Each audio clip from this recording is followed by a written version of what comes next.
После последнего видео мы получили более 200 комментариев. Кто-то писал «Оставайтесь в Германию», кто-то писал «Езжайте в Армению». А кто-то советовал другую страну. И сегодня мы решили честно поговорить, где наша семья видит свое будущее. И сразу начнем с самого интересного вопроса, который хочется обсудить нам. Что нравится нам в Германии? Так, любимая, начнем мы с тебя. Первый вопрос, который я хотел бы задать. Назови, пожалуйста, дорогая, 5 плюсов. Первое, самое важное – безопасность. Ты себя здесь действительно чувствуешь в безопасности. Ты не переживаешь за ребенка, за то, что ты сама гуляешь на улице. Ну, то есть настолько здесь спокойно, уютно и безопасно, что я это ставлю на первое место. 5? В смысле 5? Я не готовилась, дорогой, я не знаю, что еще. Ну, свежий воздух, я тебе подскажу. Воздух в любом случае нравится, но это ты понимаешь, что если мы поедем в Украину жить в горы или в Армению куда-то из Еревана подальше, это тоже будет прекраснейший Любимая, свежий у воздух. нас сейчас 5 плюсов в Германии. Ну просто ты меня не вводи и зрителей наших в заблуждение. И потом мы обсудим 5 плюсов для Самантика. Ладно, воздух нравится, птицы нравятся, Ну, ребята. если не можешь 5 сказать, Хорошо, давай я один и скажу, всё. что мне здесь намного больше нравится, чем 5, но это все не перечислить какими-то там названиями, одним словом. Мне здесь практически все нравится. Если бы нам сюда наших бабушек, дедушек, побольше родственников, таких близких людей, и чтобы все вокруг говорили на понятном для нас языке, то я Ара, бы... ты просто сейчас откуда, куда пошла? Я тебе вопрос задал, что нравится? Ты просто можешь сказать машина, дерево, коляска, футболка. Нет, так женщины вообще буквально не воспринимают вопросы. Вот ты моя. Это ваше видение. Хорошо, все ты закончила, больше всё, нет. мне все нравится. Свое скажу, что мне нравится в Германии. Может, это не такие большие плюсы, но я скажу то, что мне нравится, и, можно сказать, я к этому уже привык. Вот это спокойствие первое время я не воспринимал, а сейчас я понимаю, что мне это нравится. Не то, что не воспринимала, возмущался как не в себе Да, просто, да, что, возмущался, что тут пенсионеры одни, ему Не, мне скучно, грустно, тихо. Мне нравится, что спокойно, мне нравится воздух реально хороший, чистый, как ни крути. Да, мы, можно сказать, не в самом центре города живем, но мы в центре живем, и в любом случае тут нету вот шума, гамма, и Саманта может спокойно себе отдыхать, спать. И я тоже, и Танюшка тоже. То есть мне нравится реально спокойствие. Второй плюс, который мне нравится, и я хочу это тоже заметить, чистота. Тут реально, как ни крути, чисто. Тут ухоженно. Тут каждый сезон выходит и прям траву косят нормально, прям. Да тут все прям ухожено, не только, да. Прям нормально делают. Мне нравится, что машины чистые. Ну, хоть и дожди бывают. Ну, чтоб сказать, вот какие-то такие явные плюсы есть, я не смогу найти. И, наверное, ты тоже. Ну, тут классно, вот так могу сказать. Тут спокойно, тут нелюдно. Тут вот эти моменты, которые для нас когда-то были большими минусами, как-то они превратились в плюсы. И так как мы появились в той зоне, где Саманта очень любит играть, я это назову, что нравится Саманте. Саманте нравится вот этот парк. Сейчас многие Где она играет удивятся. почти каждый день. Да, парк у нас, я вот так могу показать чуть-чуть. Она, кстати, вон там упала, сейчас это огороженная зона. Там ставят какие-то новые качельки наверху. Ну, мы в основном в этой песочнице играем. Я думаю, она может босиком гонять, нет? Саманте нравится эта песочница. Классно тут. Радуется, говорит, да. Моя жена говорит, надо чуть-чуть правду сказать. Это не супер крутой парк. В нашем городе есть парки еще поудобнее. Но этот парк самый ближайший, это песочница, самая, так скажем, доступная. И поэтому мы ходим сюда в день 2 раза. Ну, 1 раз, может быть. Вон маленькая принцесса пошла. Мама, ты что, закрывай коляску. Ты как так? Да, моя любимая. Ручку, там опасно. Ну, моя мама Обойдем. сама вообще-то. Обойдем. Вот там можно, мама ж тебя учила, не через это дерево, потому что можно загнать досочки в ножку. Обойдем вот там. Мама, я и так с папой делаю вообще-то. Да, вы так делаете? Да. Один еще из важных плюсов, который я хочу заметить, это для меня очень важно, это стабильность. Мы тут, как ни крути, новые люди, гости не хочу называть, но мы новые реально тут. И 2,5 года это реально очень мало, чтобы сказать, мы тут уже живем как постоянно или как по-другому назвать. Ну, местные, что ли. Местные, что-то такое. Да, давай папа поддержит. И я хочу сказать, что тут стабильность. Вот это фактор, который меня очень радует. Что бы ни случилось, я понимаю, что тут страна не позволит нам остаться на улице, или остаться голодными, или без одежды, то же самое. То есть вот эта стабильность мне тут очень нравится. И я могу сказать, это очень важный плюс, который невозможно не заметить и не сказать об этом. Стабильность. Очень жирный плюс. Тут очень доступно все. Можно так сказать. То есть я имею в виду одежда, еда, техника. В наших странах, особенно сейчас, тяжело достать. И достать получится какую-то, я про технику говорю, чуть дороже. Например, те же самые штативы, которые Танюша постоянно говорит, что я покупаю штативы. Тут они гораздо дешевле, чем в наших странах. В данный момент мой штатив я купил за 50 евро. А в нашей стране на этот штатив же стоит 150 евро. Ты села?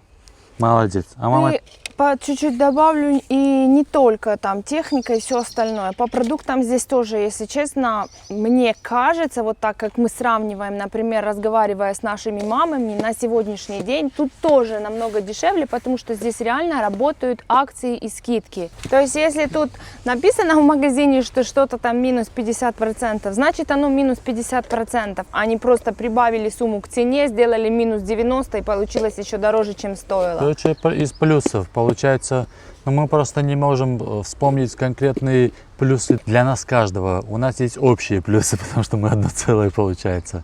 Это доступность всех продуктов, всей техники, всей одежды, что в наших странах было не так уж и доступно. Второе, то, что мы можем сказать, стабильность. Третье, что мы можем сказать, спокойствие. Спокойствие в буквальном смысле, вот видите, тут мы сидим, записываем в площадке, тут хоть и дорога, но машин особо не проезжает. И Саманта себе спокойно может сидеть и наслаждаться этим спокойствием. Безопасность, 4-й пунктик. Я не хочу сказать, что я экспериментировал, но реально тут безопасно. Я никогда не ставил, например, телефон или что-то где-то и смотрел, украдут ли его. Но были случаи, что я оставлял в машине двери открытые и ничего не воровали. И вот так сказать, я никогда не видел и не слышал тут в Германии, чтобы что-то украли. И один очень важный момент, который мне нравится, тут реально чистый воздух. И вот эти пение птиц очень классно. Самантику это очень нравится, она очень любит птичек. Саманта, ты любишь птичек? Идём. Неженка просто, сидит в песочке и играет. Я хотел понять, куда я дел телефон. А еще ты меня спрашиваешь? Не своровали, нет телефона? Да, серьезно, но нету. Я куда-то поставил. Вон твоя кепка висит, с этим никак не связано. Тоже мне Вот так умеешь. воровальщик. Да. Нашел телефон, не украли. Я просто имею такую привычку ставить телефон вот так на что-то облокотить. Сейчас вот возле этого дерева облокотил, и его было не видно. Второй блок, о котором мы поговорим, что нам сложно принять. Начнем мы с Танюшки. Жги. Но если это такой уж супер честный выпуск, то я вынуждена признаться в том, что мне, к сожалению, моему, не хочу никого обидеть, оскорбить, но мне не очень нравится немецкий язык. Ну вот это правду я говорю. Он мне просто как-то не импонирует. Я не то чтобы там переборчиво или что. Мне вообще, вот я пробовала, пыталась его учить по Ютубу. И, как вы знаете, я уже записана в школу по обучению языка, потому что без него мы все равно не смогли бы здесь прожить вообще никак. И какие-то минимальные знания нужны. И я там и перед роддомом когда-то готовилась. Много-много я уже в эту сторону проделала каких-то шагов, чтобы что-то запоминать. Во-первых, очень тяжело запоминается, особенно с моей памятью нынешней. Ну, не получилось, это я выучил. Папку Давай еще разочек. Во-вторых, реально он для меня, ну, кажется мне таким каким-то грубоватым, таким ну, не милозвучным, не мелодийным. Это то, что я вот просто от души говорю, Язык. как есть, так есть. Да, язык. Это мой блог. И вообще, я даже боюсь идти в ту школу, я боюсь, что я не смогу выучить, я боюсь, что я буду там самым там последним дундуком, что я ничего не пойму. Вот прямо у меня блок в этом все стоит. получится, любимая. Что еще? Все, теперь ты. Больше нету? Нету. Идёт. Ну, а для меня одиночество, вот так скажем, очень больная тема. Мне тут очень одиноко, как ни крути. Да, мы очень счастливы и классно, что мы втроем, но мне одиноко, реально. Мне очень не хватает друзей, мне не очень не хватает знакомых, родных, близких. Я все-таки очень-очень скучаю по всем ним. Не ешь, не ешь. Стряхнула. Сделай так, сделай вот так. Ручки стряхнула. Так что моя вот, так скажем, больная тема именно здесь это одиночество. Еще я могу... Нет. Что, песочек кушаешь? Конечно, пап. Я рад, ты с папой такой не кушаешь. Она вообще так с мамой никогда не играет, чтобы вы понимали. Я просто как веник за ней гоняю. Я Один, хочу назвать... Все, наелась.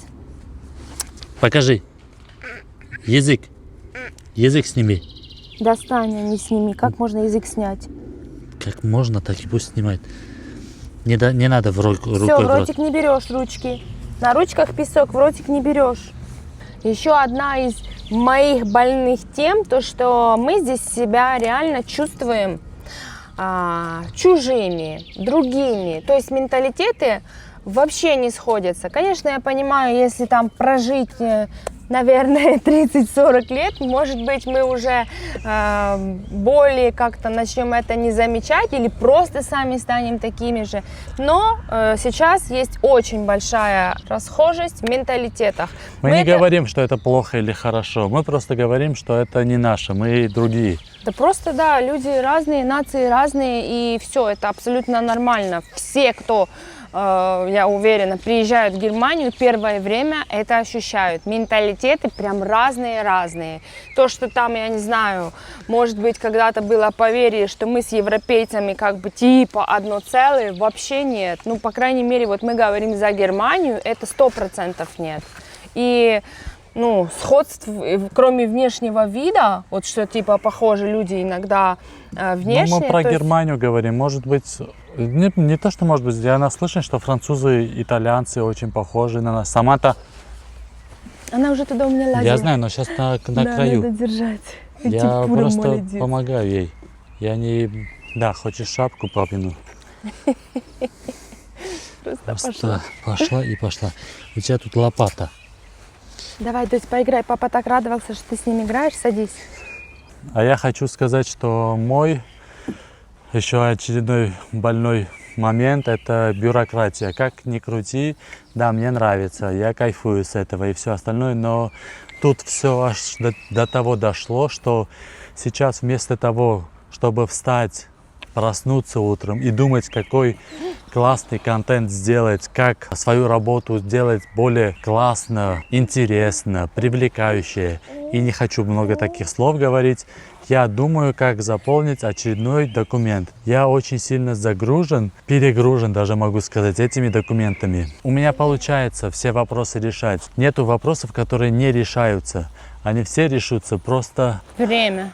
Да, именно вот этот момент, что я занимаюсь решением вопроса с документами, мне не дает возможности быть креативным, так скажем, одним словом.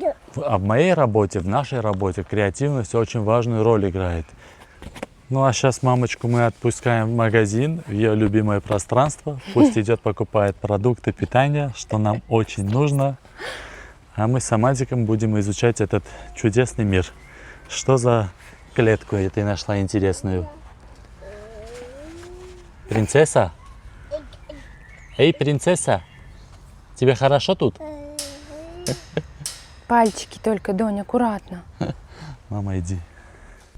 Следующий блок, о котором мы хотим поговорить, и это очень важный момент, это что самое важное для Саманты.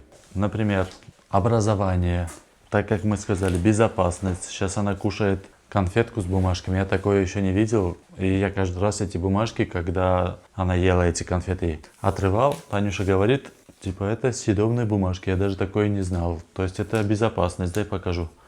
Это вот эти конфеты. Это пряничка. Пряничка, печенька вот такое. Мы уже порвали. И она, кушает вот так, с бумажками. Я не тебе даю, я А это, показываю. ребята, такая бумажка, которая специально клеится с двух сторонок. Это такие пищевые бумажки. А Копчик их всегда снимал. Это съедобные, короче.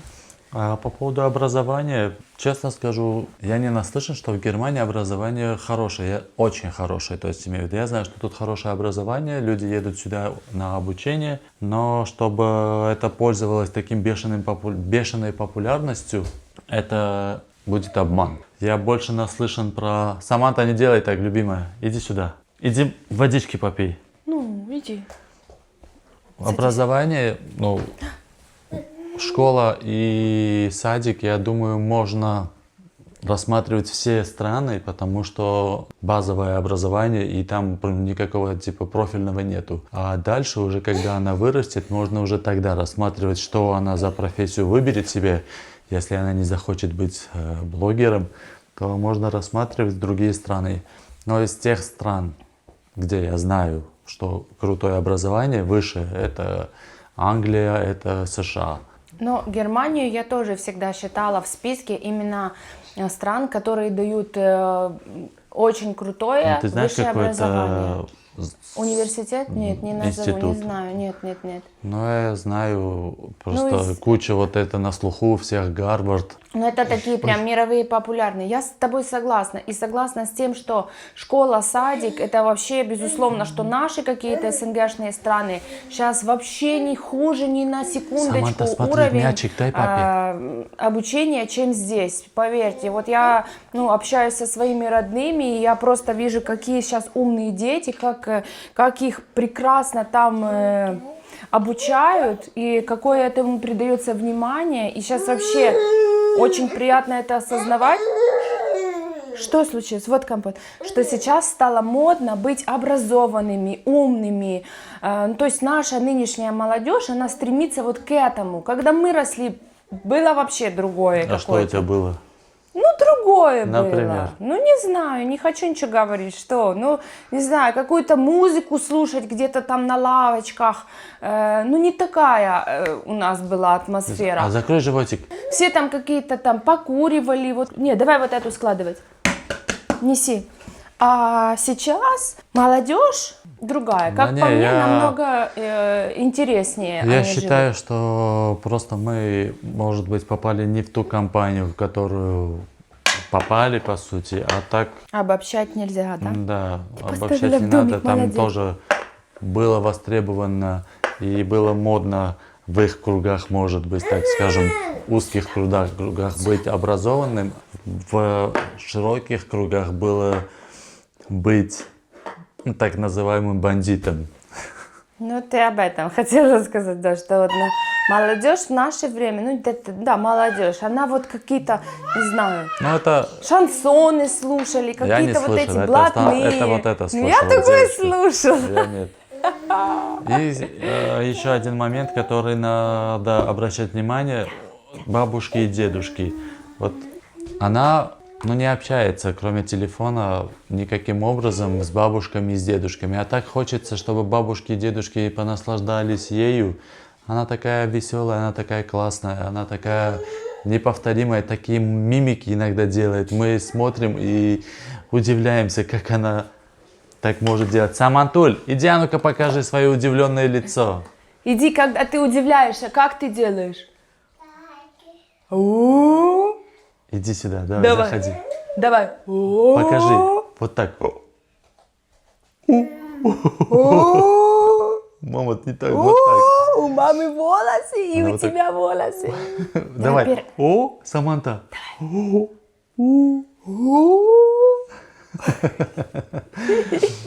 И поэтому очень хочется быть в той стране или позволить себе перевести бабушек и дедушек в ту страну, там, где мы будем жить. И еще один момент, который хочется, чтобы... Я понимаю, что Саманта по-любому будет уже говорить, как ни крути, на армянском, на русском и на украинском, но мое желание реально есть такое. И я буду по возможности содействовать этому, чтобы она еще разговаривала обязательно на английском и еще на плюс 2-3 языках к этому. Чтобы не была полиглотом, чтобы просто при необходимости, когда она окажется в какой-то другой стране, смогла коммуницировать.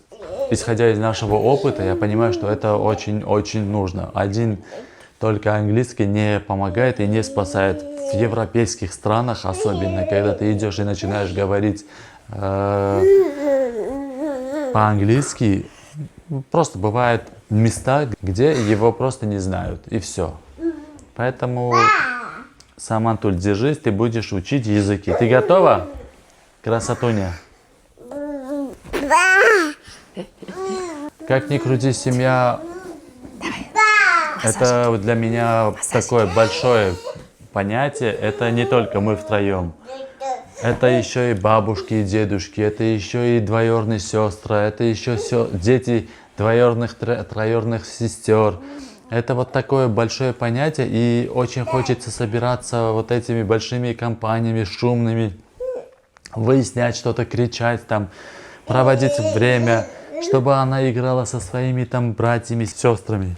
Я это слово не могу, сестрами. Давай, вот так. Ой, ты куда так прыгаешь? Эй. Что? Нет, мама Еле удержала. Удержала.